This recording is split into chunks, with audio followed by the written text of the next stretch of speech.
This week on the Mobile Economy Podcast, we take the pledge to eat local, and Guy Fieri brings Flavortown to your town.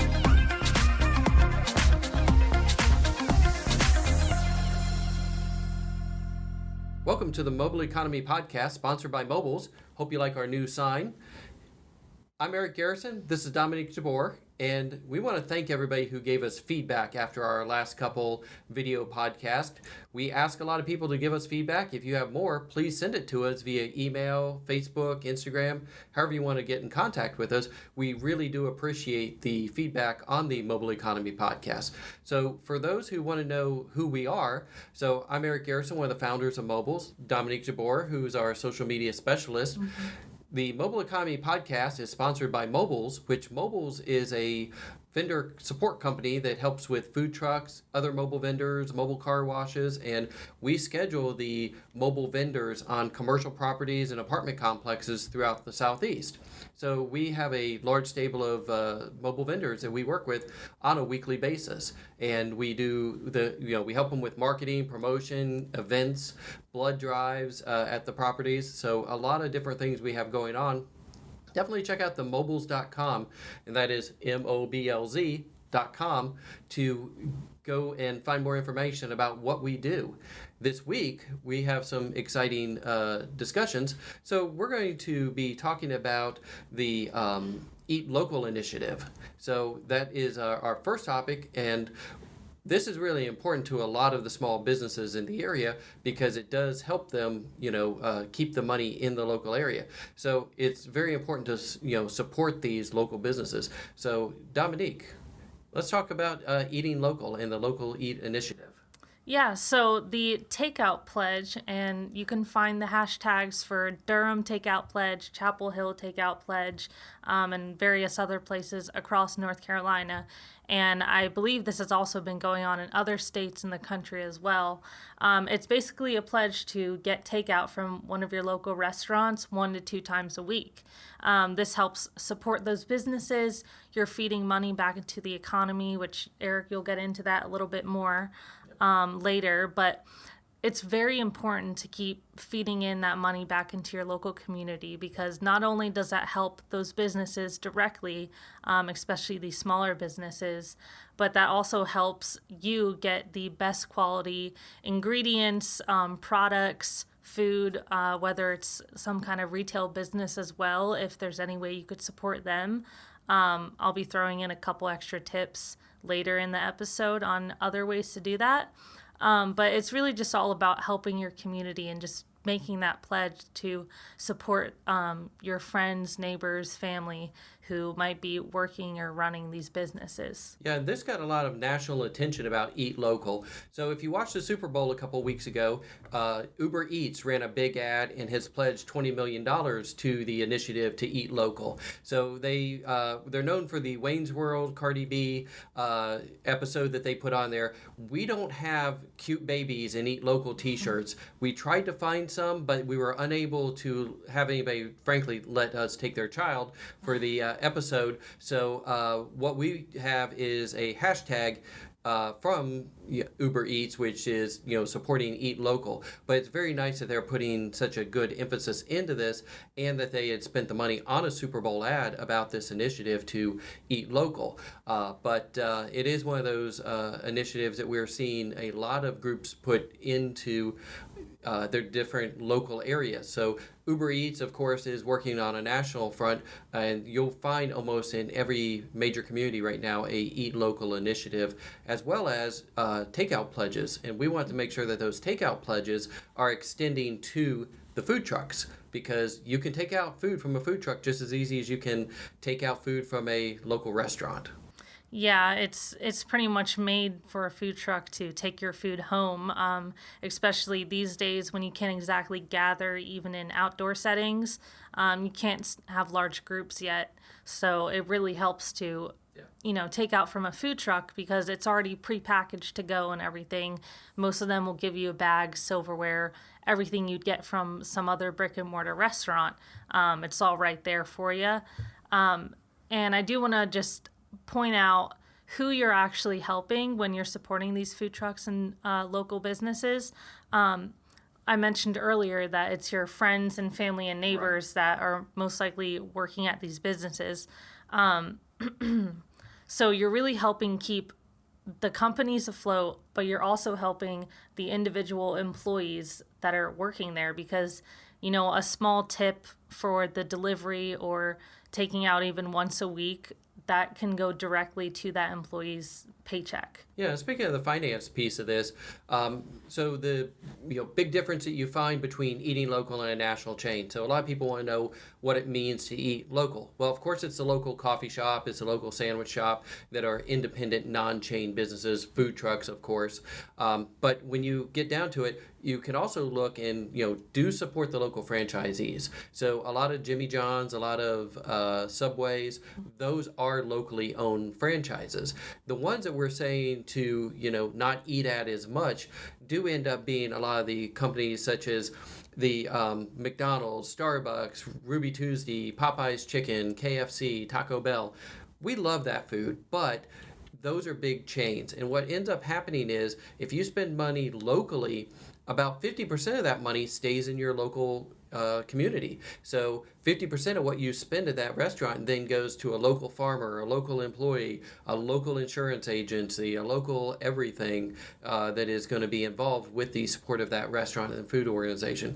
If you spend it with Popeye's Chicken, which we love Popeye's Chicken, but only about 20% of that money, in some cases, even like with a Starbucks where everything is made off-site, very little of that money stays in the local community. So that's why it's important to eat local and shop local and keep that money flowing in the local demographic area that you're in.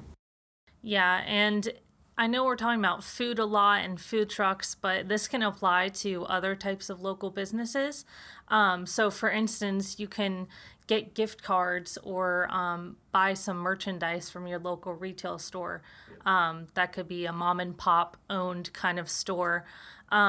If you don't feel comfortable going out to eat at a restaurant yet or getting takeout even from a restaurant, you can buy a gift card to use later, or you can get it as a gift for a friend or family member who maybe goes out to eat and does this pledge once or twice a week. That way you're still directly supporting the business, but you don't have to take as much risk if you feel that it is a risk for yourself. Yeah, and one of our local businesses who owns a few food trucks as well as a restaurant had the idea and does frequently with corporate customers where they sell a $100 gift pack, which is $25 gift certificates that give out to employees as a perk to go eat at the food truck. And that's something that would be good for a local business to do to help support food trucks as well as the local environment. You can do that with a lot of the small businesses if they offer gift cards, is to go ahead and do that. And when you do it so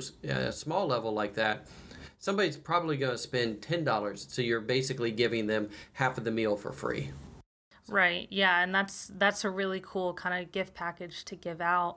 And another way that you can support these businesses is kind of free promotion. So if you happen to have a hat, sticker, t-shirt, something that represents the business with their logo, if you just wear that, you're already giving them free promotion. And you may not know it, but that actually does help out that business, because then someone's going to ask you, where's your t-shirt from? And you can explain it to them. Speaking of swag, do we have any Moblz swag that happened to flow through? We do indeed. So we have a friend of ours, Anything by Moni. She does these custom designs. She could put whatever design you want, whatever phrase you want on pretty much anything. She made us these awesome Moblz t-shirts. So hopefully this is in the frame, but you can see Moblz. We have the Moblz.com plug in there. And then our whole thing is taking back your time, taking back your weekend by having access to these great amenities at your property. So we have Take Back Your Weekend on the back of the shirts. And it's a beautiful color, really nicely done font. It looks like it's not going to be going anywhere. And we also have these custom mugs that say Take Back Your Weekend as well. I'll probably plug in a photo of these so it shows a lot better, but this one was specially made for Erica. who's one of our employees. And stuff like this is just perfect to be wearing around and just easily kind of promote the brand. And what I like about these is, they're it's not Vistaprint. These are done by somebody local who took the creative time to come up and customize it. And if you deal with somebody like a Vistaprint, which we like Vistaprint as well, they're great when you want something low cost, and a lot of them.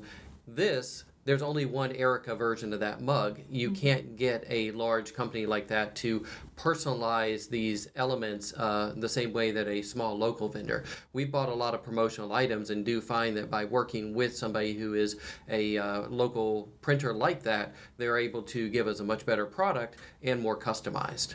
Exactly. And also with things like Vistaprint, you have to buy like a minimum of 25, 50, 100 shirts to get what you want on it, or else you're paying like $100 for one shirt.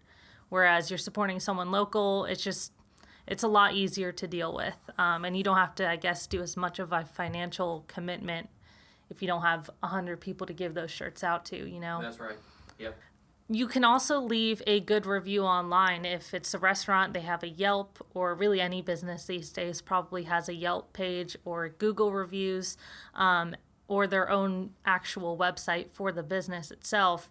Most of those websites will have a review option on there. So anytime that you can give positive feedback from, a realistic perspective, so it's not looking like spam or like a robot wrote it or something like that, giving that good feedback is just always really good press for the business. And that's another great free way to promote and support the businesses. It definitely helps them out in social media ranking and with Google Maps and all of those things for people to be aware of it. And then lastly, another way that you can help promote these businesses completely free is a little bit more free promotion, but rather than having to buy a shirt or sticker or mug, just promoting them on your social media. If you're somebody that uses social media, you have a public account, you have a good amount of followers, even if it's just a couple hundred, if you post that you're out at a food truck or a local retail store, people are going to ask, where did you get that food? It looks delicious. Where'd you get that shirt? It's really nice. They're going to ask you about it, and that's automatically driving traffic towards those businesses. So that's kind of like the number one way that we would always recommend promoting businesses is on social media, because you have such a large reach and such a large audience. I have one more to add. Okay. There's one other way you can help with a lot of the businesses. Some of them are selling to-go drinks. So here in North Carolina, our bars took a big hit because we were shut down at the bars, whereas restaurants were open. So you could buy a lot of the local beer and even non-alcoholic drinks to go. So you could buy the special margarita mix or different various mixes. Like, one was doing on Sunday morning, they were doing a Bloody Mary minus the vodka to go, which was a whole bunch of fruit, the fresh tomato juice, and everything all in one kit.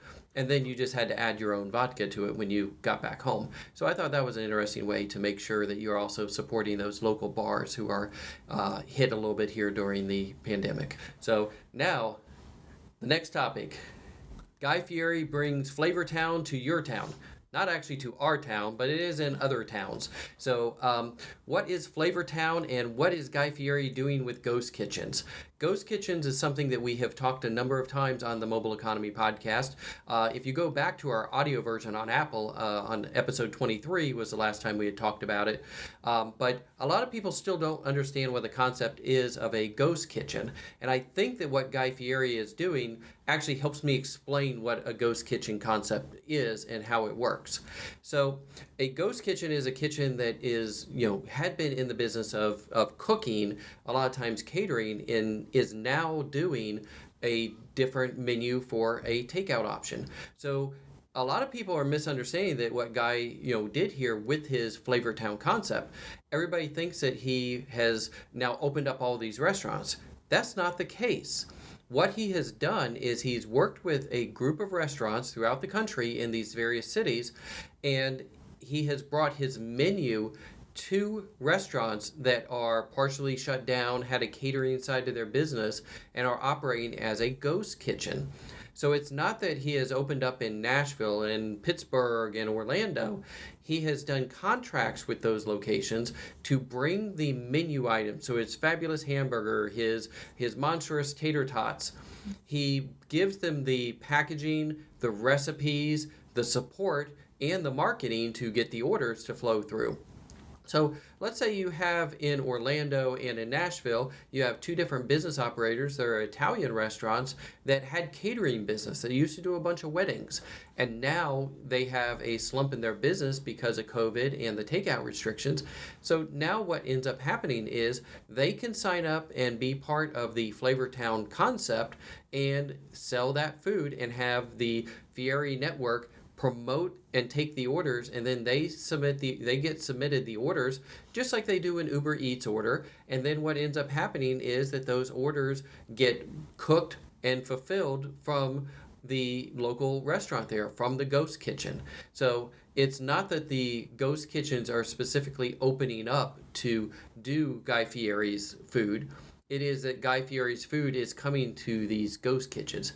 What I predict we'll see in the near future is other chefs following concept with this. So you might have that same Italian restaurant that is cooking for Guy Fieri and making the tater tots for him and those orders. You might have Emeril Lagassi's Cajun food coming out of there, or Bobby Flay's hamburger being cooked alongside Guy Fieri's hamburger in the same Italian kitchen and distributed locally. So it is a very interesting concept and a very interesting way to look at the ghost kitchen. What I like about it is that Guy Fieri, a very much bigger than life person, bringing this concept out across the country and bringing a lot of emphasis and national publicity to the ghost kitchen concept. So we look forward here to hopefully seeing more of these concepts coming down the road. Yeah, and you got to think that's pretty exciting for the people who are working in the kitchen, the chefs and Right. everybody else, that they get to cook these iconic chefs' food. That's really cool. Exactly. I would love to be a part of something like that. Yeah, well, it's at some point, are you going to have the Gordon Ramsay version of something? So you're going to have Michelin star food coming more accessible. It won't just be New York, Miami, LA, where some of these food items are going to be. You're going to have that type of food now available across the country in these ghost kitchens. So I think it's really an exciting concept, and we're excited to see how it takes off over the next couple months. Yeah, that's definitely something to keep your eye on and look out for more. All right, so for those of you watching on YouTube, I hope you enjoyed our change in setup. We really like these lights, so we hope that you like them too. Make sure that you subscribe to this channel if you're not already. Give us a thumbs up. That really helps boost our video on YouTube's algorithm. And hit the bell notification icon. That'll give you a notification every time we upload a new episode. So you can always stay up to date on whenever we drop a new video. And for the rest of the listeners just listening on Spotify, Apple Music, or wherever else, make sure you check out our YouTube channel and come see the set that we've got going on here, because it's kind of constantly evolving, but I think we've gotten to a pretty good spot already, especially with all the great feedback that we got from everybody over the last week or so. And lastly, don't forget to follow us on Facebook, Instagram, Twitter, and we're actually just breaking out onto Clubhouse as well. So we'll be dropping in the future some times where we're going to do a live recording of a podcast on Clubhouse. We've been participating in some Clubhouses and are getting some really good feedback from that, and appreciate everybody who has started following us on Clubhouse. It is just Moblz on Clubhouse you can find, or my name, Eric Garrison. You'll find me there as well. But it's been an exciting platform to see the adoption and the audio only and the interactivity from the Clubhouse platform. It's been fun over the last couple of weeks being early adopters and participating in that platform. Yeah, so just search hashtag Moblz, MOBLZ, on any of the social media, and that's a hashtag we always use, so any of our content should be popping up for you on there. we hope you enjoyed this episode, and make sure to look into Guy Fieri's Ghost Kitchens and do the takeout pledge in your area wherever you can. Thank you.